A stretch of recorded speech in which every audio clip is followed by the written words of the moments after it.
السلام عليكم ومرحبا بكم معايا في وصفه جديده. اليوم غادي نقدم لكم وصفه بالبقوليات. عندنا اليوم السبانخ الحمراء، هي كيف ما كتعرفوا مفيده جدا، وغادي نرافقوها مع القزبور. نحتاجوا ربطه صغيره ديال القزبور وربطه صغيره من الشبت كيتواتى معها بطريقه جميله جدا. وعندنا الثوم، يعني 4 حبات ثوم، انا هادو عندي كبار، يعني 4 حبات او 5 حبات ثوم. طريقه بسيطه جدا وما كتطلبش الوقت ابدا. غادي نقطع انا هاد البقوليات ونرجع لكم من بعد 1 دقيقه. وهي كيف ما تشوفوا قطعنا السبانخ الحمراء بهالطريقه، يعني رقيقه، والشبت والقزبور. يعني كل ما زودنا القزبور يكون احسن، لانه هو اللي كيعطي نكهه جميله جدا للسبانخ الحمراء. والثوم حتى هي قطعناها.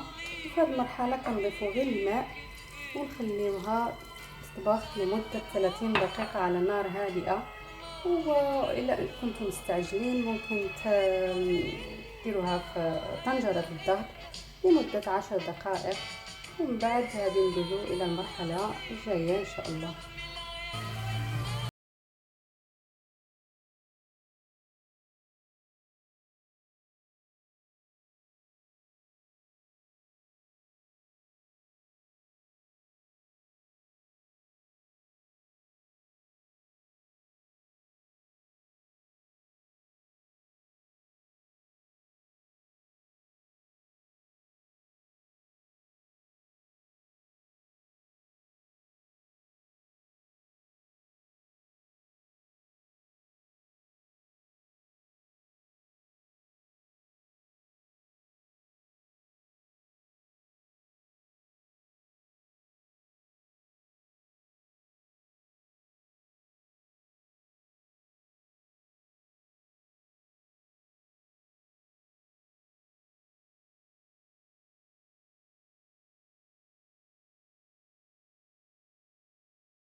هذه هي النتيجة النهائية، طبق صحي وجميل جدا ولذيذ.